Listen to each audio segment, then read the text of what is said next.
Existe-t-il une limite quand les jeunes entrent de plus en plus tôt dans l'univers virtuel et ses dérivés? D'ailleurs, ils savent tout faire en même temps, tuer les méchants et répondre au téléphone.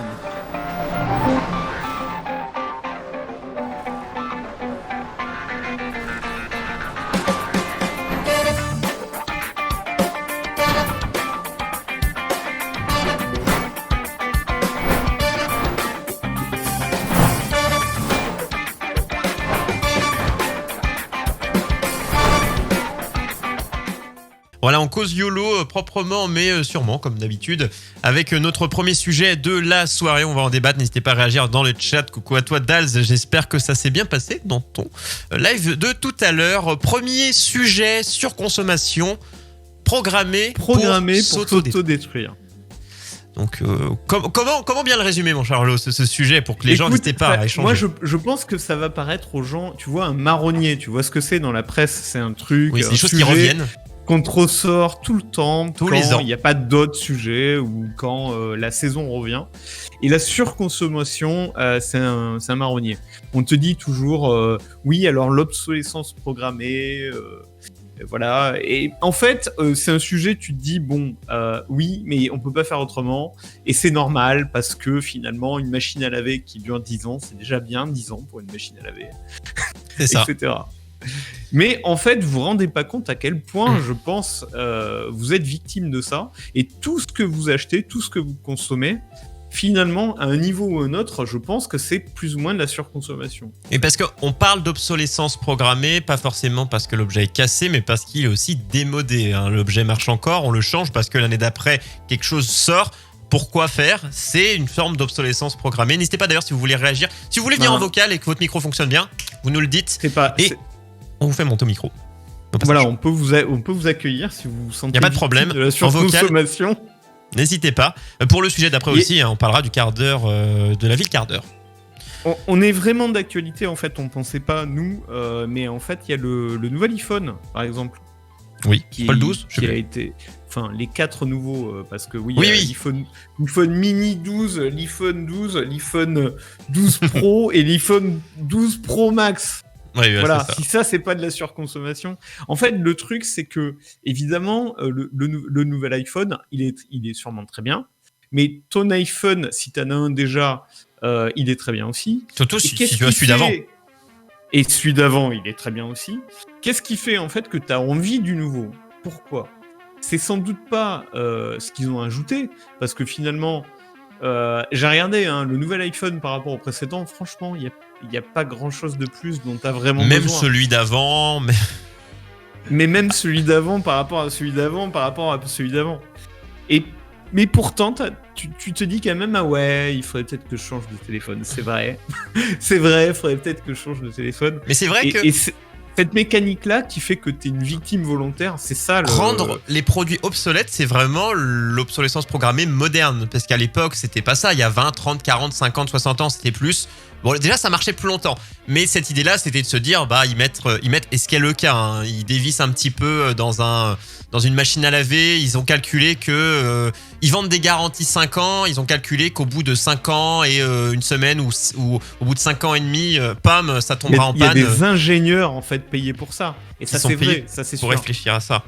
Donc, ça, c'est quelque chose qui est ancien, mais qui est toujours le cas. Mais il y a le nouveau mode qui est rendre obsolète, puisqu'il n'y avait pas autant de produits. En fait, la nouveauté, je pense, c'est l'obsolescence non pas programmée par des ingénieurs qui réfléchissent à quand ton truc va casser, mais volontaire. C'est-à-dire que toi, volontairement, il y a même des programmes pour te reprendre ton ancien téléphone, par exemple, ou te reprendre tes anciens objets quand on achète des nouveaux. Non, c'est l'inverse, je dirais même. Tu vois, on dit qu'il y a des ingénieurs pour le côté objet qui casse, qui vont réfléchir à rendre défectueux ton appareil à un moment clé, souvent après la garantie. Et il y a des personnes qui réfléchissent pour rendre ton produit non pas cassé mais obsolète à des nouveaux besoins. On crée du besoin. Là, on fera un sujet d'ailleurs là-dessus, ce sera très intéressant. On est dans une société qui ne répond plus à des besoins existants. Par exemple, créer sa boîte, c'est je vais pas voir quel besoin existe, je vais créer un nouveau besoin. S'il n'existe pas, les gens n'ont pas besoin, mais je vais leur faire avoir envie de mon produit. Et c'est ça, les grosses sociétés, c'est pourquoi vous achetez à chaque fois, pourquoi on parle souvent des drogués, des pigeons, on dit toujours les pigeons de chez Apple, des gens qui achètent Apple tous les ans, voilà, c'est cliché. C'est cliché de le dire, mais dans la réalité, c'est le cas. On a des fans addicts de plein de marques et dont Apple, ça c'est reconnu, ça se voit. Moi j'en connais des gens Apple tous les ans. Juste parce que c'est des gens qui aiment la technologie. Évidemment, on a le droit d'apprécier un produit technologique, ça c'est pas un problème. Mais il y a pas que ça. Apple, c'est un objet de mode. En fait, c'est de la mode. Et tu veux avoir le dernier objet à la mode parce que sinon tu te sens complètement périmé. Oui. Et c'est aussi un accessoire de mode. Et il a un peu la même fonction et quasiment les mêmes capacités que celui d'il y a 2 ans. Mais avec celui d'il y a 2 ans, tu te sens complètement dépassé, quoi. Et c'est même pas une histoire de société, c'est pas genre j'ai tous mes potes qui ont le dernier, tout ça, c'est même pas ça, tu vois, c'est pas le côté de tous mes potes ils fument, je fume pas, je suis un peu exclu, c'est même pas cet effet-là, c'est même pas un effet qu'on a vis-à-vis des autres, c'est un effet qu'on a vis-à-vis de nous-mêmes. On se sent pas rejeté des autres, mais on se sent. Est-ce que dire se sentir rejeté de soi-même, est-ce que c'est philosophique? Je ne sais pas. Mais c'est quelque chose qui se cherche à avoir. C'est une impression qu'on a envers nous-mêmes et pas via les autres. C'est pas parce qu'on va voir les autres l'avoir qu'on va se dire merde, je l'ai pas. T'as complètement raison. Je pense que c'est lié à ton estime de toi. Et c'est pas juste le téléphone, c'est pas juste ta voiture. Non. C'est quasiment tout ce que tu achètes qui te représente toi, qui est une image de ta personnalité quelque part. Je dis pas ça parce que c'est vrai, je dis ça parce que c'est la façon dont la société est structurée aujourd'hui. Donc c'est le ressort sur lequel on te fait consommer en fait. Et tu le fais volontairement parce que tu trouves ça normal en fait d'exprimer ta personnalité en achetant des choses qui te ressemblent. C'est ça. Et en fait ça change pas que tes objets ils soient ou pas cassés, ça change pas que si ta personnalité correspond à un objet qui vient de sortir, tu te dis il faut que je l'achète parce que ça correspond à ce que je me représente sur ce sujet-là. On peut donner l'exemple avec les consoles, parce qu'il y a les nouvelles qui vont bientôt sortir. Mois de novembre, il me semble, pour la PlayStation 5. Je ne sais pas pour chez Xbox, mais en tout cas, les consoles nouvelle gen vont bientôt sortir. Et pour moi, j'ai trouvé que c'était le même effet. C'est-à-dire qu'on a une console. Je vais prendre, on a la PS1. On kiffe. Il y a un nombre de jeux, il y a un nombre de très bons jeux exceptionnel sur la PS1. On pourrait passer notre vie dessus. Vraiment, il y a des centaines de bons jeux. Tu pourrais dire je ne joue qu'à la PS1 et sans être des ultra geeks comme nous, mais en jouant un peu. Je suis pas sûr. Je suis pas sûr que c'est un très bon exemple. Toi, t'es un rétro gamer. Donc effectivement, non, mais à l'époque de sa sortie. Je parle à l'époque de sa sortie. À l'époque de sa sortie. Je parlais pas de maintenant aussi, mais là, je parle. La PS1 sort. Je disais PS1, je peux sortir n'importe quelle console, mais une console sort. Et en général, 2-3 ans après, il y a sa suite. Il y a un nombre incalculable de bons jeux qui sont dessus. Mais tu vois la PS2 arriver. Parce que c'est plus joli. Les graphismes sont plus jolis. Mais t'étais satisfait de la PS1. Je veux dire, t'as pas fini le catalogue que t'es déjà en train d'attaquer sur de la PS2 et PS3 et PS4 et PS5. Je suis d'accord avec toi. Avec des nouveaux besoins qui sont visuels, jeux en multi, de la RAM, 60 FPS. Tu les avais pas ces besoins-là à l'époque. Ouais, ça te gênait pas. Avec toi. Sauf que c'est pas pour moi du tout pareil que le nouvel iPhone par exemple, où on vient de dire le nouvel iPhone, il est pas si différent par rapport au précédent iPhone, voire limite, il n'y a pas de différence du tout, ou presque. Par contre, les consoles, on nous les a toujours vendues. Alors, c'était pas tout à fait vrai, mais on nous les a toujours vendues comme étant 4 fois plus puissantes que la précédente, où tu aurais l'impression d'être dans la vraie vie tellement les graphismes. Après, la puissance, c'est un besoin qu'on nous a fait donner, alors qu'on n'en voulait pas forcément d'une 10 fois plus. Au moment où on y joue.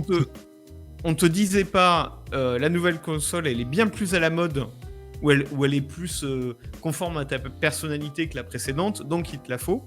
On te disait, elle est objectivement beaucoup plus puissante. C'est de la merde, Dals.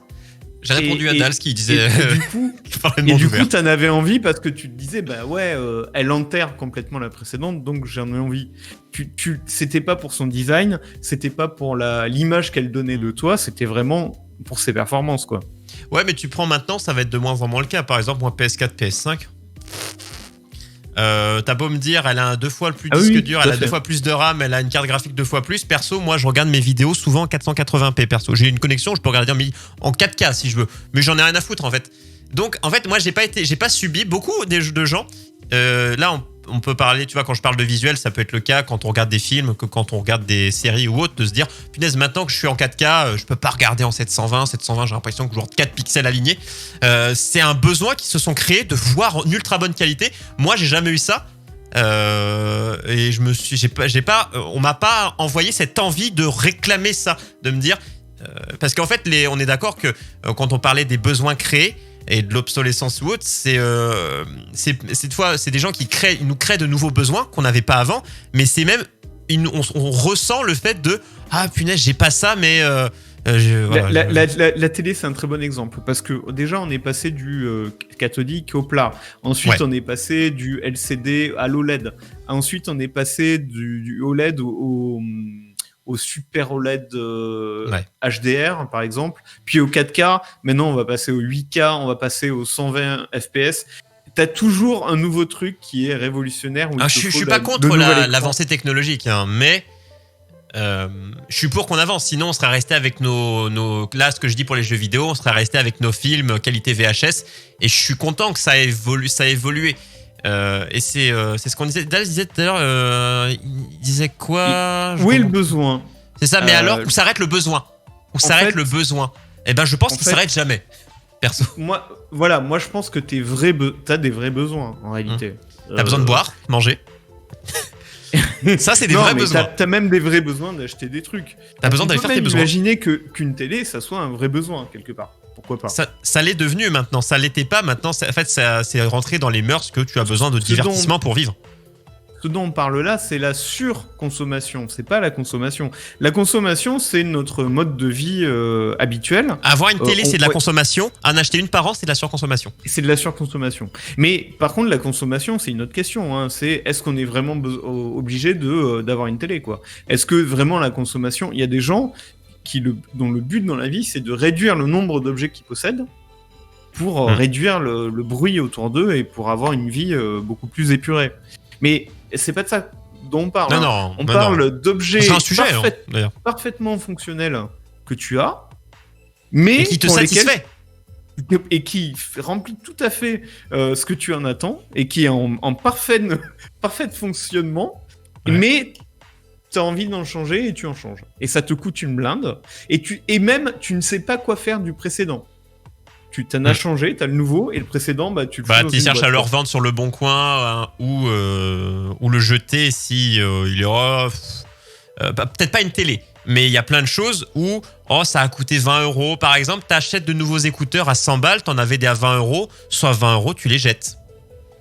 Mais t'entendais très bien la musique avec ceux à 20 balles. Hein. Après, sauf si tu veux être un mélomane avec un gros casque. Mais bon, si tu restes sur des écouteurs, voilà. Et ça, autant il y avait ce qu'on appelait donc l'obsolescence programmée, qui est pas du tout nouveau. Autant ça existait depuis très longtemps. Autant ce phénomène dont on parle de surconsommation avec des produits qui sortent tous les ans, presque, de façon cyclique, voire tous les 6 mois. Mais qui est le même produit que le précédent, ou presque, et que t'achètes quand même, ça c'est nouveau. Enfin, ça fait quelques années, mais c'est vraiment... Ça fait une dizaine d'années qu'on est un peu plus, mais voilà, ça fait après les années 2000 que ça a commencé à venir. Oui, c'est un peu ça, quoi. De plus en plus, on crée des besoins. Et de toute façon, là, on parle beaucoup de technologie, hein, parce que évidemment, iPhone, machin, c'est nos générations qui sont nées dedans ou qui sont vraiment en plein dedans, vivent avec, travaillent avec. Que c'est un budget hyper important aussi. Oui. Quand tu achètes de la technologie. C'est ça coûte cher quand tu veux quelque chose de qualité. Et encore, le prix ne veut pas forcément dire cher, ne veut pas dire de qualité forcément. Ça ne veut plus le dire. À l'époque, ça voulait plus dire. Regarde, premier exemple, je crois, quand on préparait l'émission, on parlait des jeans. C'est souvent un bon jean. Moi, je disais, de toute façon, peu importe que tu payes la marque ou pas, ton jean, il va durer tant de temps, ou tes chaussures, ça vaut plus le coup de mettre le prix parce que ça veut rien dire. Je suis évidemment pas d'accord du tout avec ça. Hein. J'ai un jean Levi's que j'ai depuis 10 ans. Après, ça dépend de la marque, qui n'a pas mais bougé pas du du prix. tout. Non, ça dépend pas du... Non, c'est vrai, ça dépend pas du prix. Tu peux avoir... je pense que tu as des sacs à main Louis Vuitton, je suis pas sûr qu'ils durent forcément plus longtemps, parce qu'ils sont fabriqués au même endroit. Donc, Non, voilà. mais c'est là que c'est subtil en fait. C'est se connaître Entre, la par marque. exemple, entre un jean Levi's qui va durer à l'infini et un jean Là, Mango ou je sais pas, ou toutes ces marques qui durent H&M par exemple, voilà. mais les trucs s'auto-détruisent. C'est-à-dire ils ne tiennent pas un an et c'est fait pour. Et tu t'achètes un jean H&M, le truc s'auto-détruit au bout d'un an. Et c'est, je pense, tout à fait raisonné pour. Alors quand on vous dit s'autodétruire, c'est pas vous le mettez au mur et il explose. C'est juste que vous le mettez un peu tous les jours et vous voyez que vous allez pas faire du sport avec, vous bossez pas sur un chantier. Voilà, vous allez au boulot dans un bureau et vous voyez que tu plies, tu t'agenouilles, tu ramasses un truc par terre, du coup tu vas le vois petit à plier petit, quoi. Tu commences à voir qu'il est un tout petit peu usé, puis qui après, blanchit un peu au niveau des genoux parce que tu as commencé à... Voilà. Et ce genre de choses qui... Alors, au bout de voir 2-3 marques au bout d'un an, tu te dis, bon, pourquoi pas. Mais au bout déjà d'un mois, tu te dis... Alors, évidemment, si vous êtes vraiment très précautionneux, vous restez toujours debout en I et que vous marchez très lentement, il n'y a pas de problème. Là, il peut durer plus longtemps. Mais avoir une utilisation normale en tant qu'être humain normalement constitué, un peu tous les t-shirts ou autres, c'est pour ça que tu posais la question sur... on t'a fait un petit sondage sur le Discord. N'hésitez pas à rejoindre d'ailleurs le Discord de la Cooldown TV et le channel YOLO_show, un channel textuel.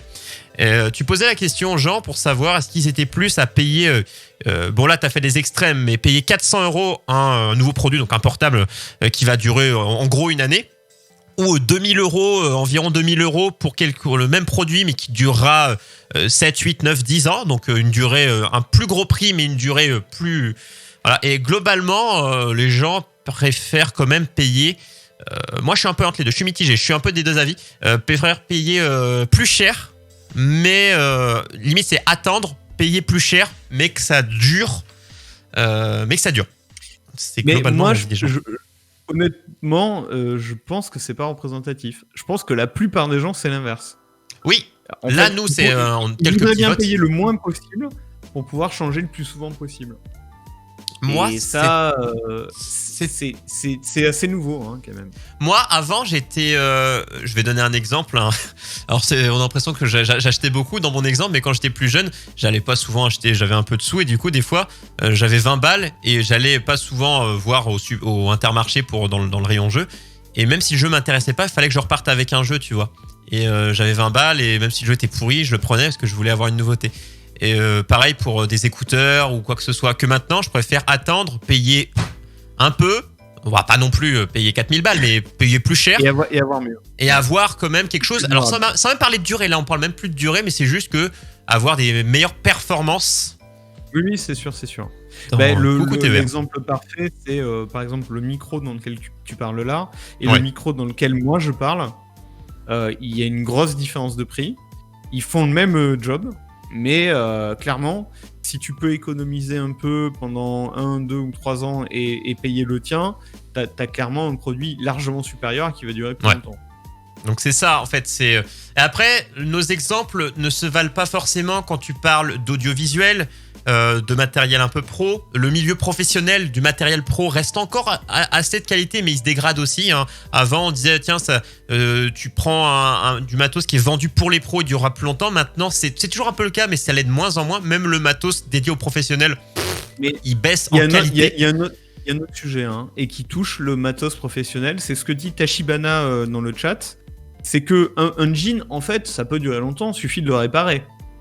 Et le matériel, c'est pareil. Le matériel, en théorie, ça peut durer très longtemps, voire ça peut être infini, il suffit de le réparer. Le problème, c'est qu'en fait, aujourd'hui, ça coûte bien plus cher de réparer. De faire réparer, par exemple, une chaîne hi-fi ou j'ai un exemple. truc que tu peux... Non, habituellement... En théorie, tu devrais pouvoir le faire réparer. Il n'y a pas de raison que ça soit pas réparable. Sauf que déjà, le réseau de réparation, il n'existe plus beaucoup. Il y en a plus beaucoup. En France, là, si on prend l'exemple de la France, même pour la construction, des conceptions de cartes électroniques, de soudure. Enfin, moi, je sais qu'à l'époque, mes années de lycée, j'ai fait études techniques, électroniques, informatique. Donc, on faisait de la soudure, de l'informatique et autres. Donc, j'ai fait de 2009, 2010, 2011. J'ai eu mon bac en 2012 quoi. Et on faisait de la soudure encore sur carte électronique. Maintenant ils n'en font plus. Mais oui, pour vous c'est donner ça une qui idée. est fou. C'est que et l'industrie est partie de ce principe, c'est-à-dire que plus personne ne répare plus rien, donc il y a pas. C'est parce que ça marche dans ce sens-là aussi. Il n'y a pas besoin de s'emmerder à faire des composants interchangeables, machin. Donc tu fais des trucs intégrés que tu fais fabriquer toutes sur la même chaîne en Chine, et donc c'est moins cher. Et en fait, c'est logique, en fait. Je vais donner l'exemple C'est logique et moins cher. de mon téléphone, comme ça au moins pour le côté réparation. Donc j'ai un Galaxy S8 Plus. Donc quand il est sorti, ça coûtait 800 balles, enfin comme tout. Voilà. Maintenant, ça doit valoir 350-400 euros à peu près. Hop, hop. Vous voyez, il y a un pet, il est tombé. Là. Donc la fissure, elle part de là, elle descend. Bon, je peux très bien le consulter, il n'y a pas de problème. J'ai demandé à un pote qui a une boutique de réparation. Et je lui ai dit combien pour la réparation. Il m'a dit en gros, c'est entre 200 et 250 euros.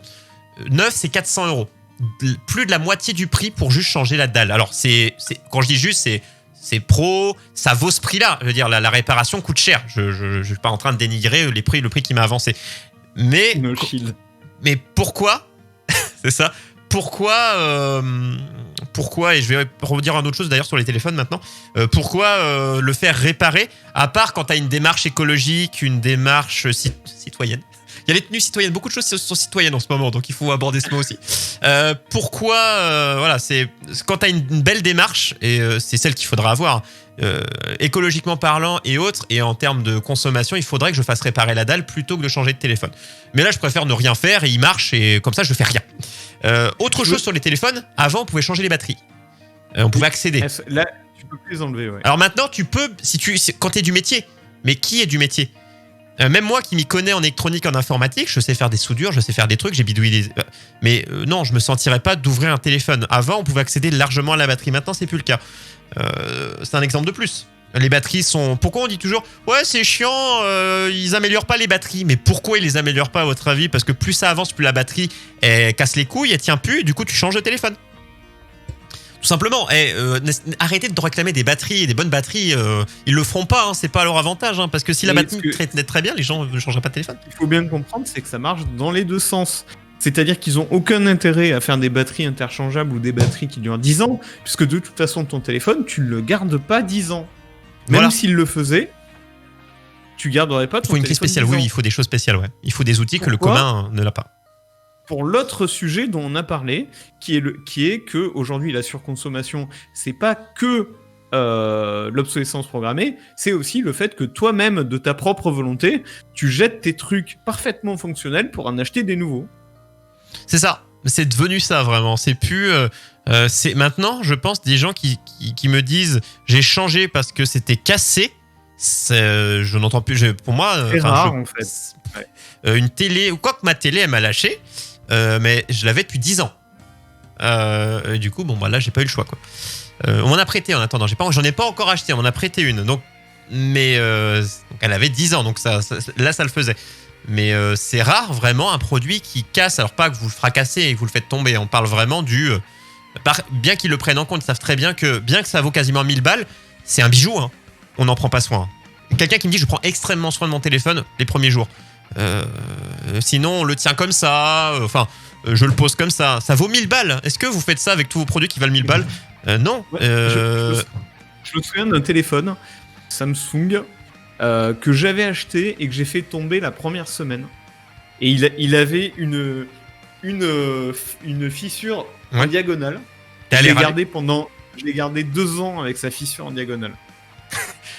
Mais je me souviens la première semaine. C'était cette vidéo qui avait tourné à l'époque, je sais plus c'était pour lequel iPhone, il y avait le mec qui sortait le nouvel iPhone qui était filmé, il l'ouvre, vous savez, ces fameuses boîtes, ça fait à moitié effet ventouse quand vous l'enlevez, c'était tombé par terre, ça avait fait le tour d'internet, et tout le monde était là, comme quoi, faites attention à vos affaires. Ça me rappelle la démonstration Tesla pour la sortie du Cybertruck. Tu te souviens de ça ou pas ? C'est il y a pas très longtemps. Une espèce de pick-up énorme Tesla. Et pour tester sa solidité, ils ont balancé une boule de métal sur les vitres. Ah ouais, mais elles ont pété, je crois. Et elles ont pété, ouais. Vous connaissez ce fameux test de solidité qu'un mec, pour prouver que sa vitre qu'il vendait était belle, il était au gratte-ciel d'un je sais pas quel étage, il a foncé dessus, mais sauf qu'elle s'était cassée. Et donc il est mort. Voilà. Je crois qu'on a un peu fait le tour sur la surconsommation, là, le but c'est juste de discuter un peu des nouvelles modes, de ce qui se fait. Hein. C'est pas de trouver une résolution à un problème, puisque bon, c'est quelque chose qui est pas lié directement au problème en question. C'est lié à l'homme, et il faudrait changer l'homme avant de changer son mode de consommation. Voilà, c'est plus profond. C'est le show, hein, des fois c'est philosophique. C'est ça. Les Darwin Awards, c'est ça. Les morts les plus cons, on fera un top un jour, on en refera. Je suis sûr qu'il y en a des nouvelles qui sont assez exceptionnelles. Paix à leur âme, bien évidemment.